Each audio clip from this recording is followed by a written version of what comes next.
Buffett Indicator is flashing red.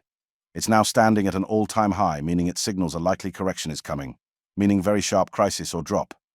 This indicator is a ratio of total stock market cap and gross domestic product. When it's low, it signals stocks are likely to rise. When it's high, it signals stock market is likely to correct or even crash soon. Right now, it's standing at 217%. That's insanely high and dangerous. Even legendary investor Paul Tudor Jones recently told CNBC that it feels like October 1999, the peak of the dot-com boom, when the Nasdaq doubled between first week of October 1999 and March 2000. Under normal conditions, a Buffett ratio this high would be a huge warning sign. But this time, there's a twist. Corporate earnings are remarkably strong. That strength has kept valuations elevated and continues to fuel the rally. It's also why we think the S&P 500, currently around 6,500 points, could still push towards 7,000 points by the end of this year. We're seeing sometimes a day when markets have a correction. However, that gets quickly bought by retail investors. We're seeing this sort of stair-step pattern of stock market since beginning of this year. These days, there's an unprecedented, very strong momentum where markets are nearly invincible, also accompanied by low volatility. The forward price-earnings ratio suggests there might be some sort of a bubble in the markets. As bizarre as that might sound, it might not actually be far from the truth. Forward PE ratio is about 23 right now. In the 1999, during the tech bubble, we got 25. You see, this is a crazy high valuation. So what's keeping this rally alive despite every sign of overheating? There might be an unexpected factor that heals the cracks in the markets, and we believe it will continue. Keep in mind, the indicator we've just discussed is purely focused on the stock market. It does not say anything about recession. However, nearly every economic downturn, every recession, was accompanied by a significant drop in the stock market. And over the past 3 years, we've seen a highly discussed upcoming recession. Therefore, the famous yield curve was so discussed. The yield curve represents the relationship between short-term and long-term U.S. Treasury interest rates, typically the difference between the 10-year and 2-year yields. Under normal conditions, long-term bonds pay higher yields than short-term ones, because investors demand extra return for lending money over a longer period. When this number is positive, the curve is upward sloping. Long-term yields are higher than short-term ones, signaling healthy growth expectations. When it turns negative, or inverted, it means short-term yields are higher than long-term yields, a classic sign that investors expect economic slowdown and future rate cuts.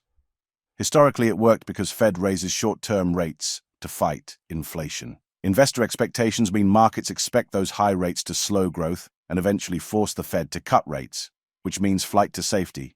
Investors buy long-term treasuries, pushing their yields down. We've seen the yield curve in 2023 inverted to nearly negative 1%, one of the deepest inversions in decades. Historically, such a move almost guaranteed a recession within 6 to 18 months. Yet, the recession never came. Remember, there was strong corporate earnings and productivity. Like we mentioned already, there was that one force that influenced the economy heavily, and it is AI. Artificial intelligence caused a major automation and pretty much boosted productivity, effectively maintaining margins. This is what we believe did not cause firms to slow down their growth. However, there's a twist to this. See the economy as a collection of distinct segments that move on different cycles. We've got the manufacturing, housing, capital spending, consumption, finance, energy, labor market, which all respond to interest rates, demand, and policy in their own ways. And saying the economy as a whole did not go into an actual recession does not mean various segments aren't in recession. This chart shows that housing absorbed most of the shock. The Fed's tightening hit this sector hard. So while the yield curve technically failed to predict a broad recession, parts of the economy, like housing, are clearly in one. Housing in the United States is a crucial part of the economy. If you look at the past 25 years, you see during the financial crisis in 2008, the new privately owned housing units went down sharply. The same thing happened after 2022 with the Fed rate hike, directly affecting mortgage rates and freezing the market. Also, the interest rates were on exact same levels, about 5%. That is a scary thing to look at for sure. So the scenario in 2008 went like this. Housing slowed down as rates went up, and then major overall recession hit. And right now, we saw in 2022, housing slowed down simultaneously with the rate hike too. Also, capital spending has been very strong lately. If we look at the gross private domestic investment chart, this includes business investment and changes in inventories. So it's the broadest measure of how much private capital is being reinvested into the US economy. We see a massive rebound after the COVID dip in 2020.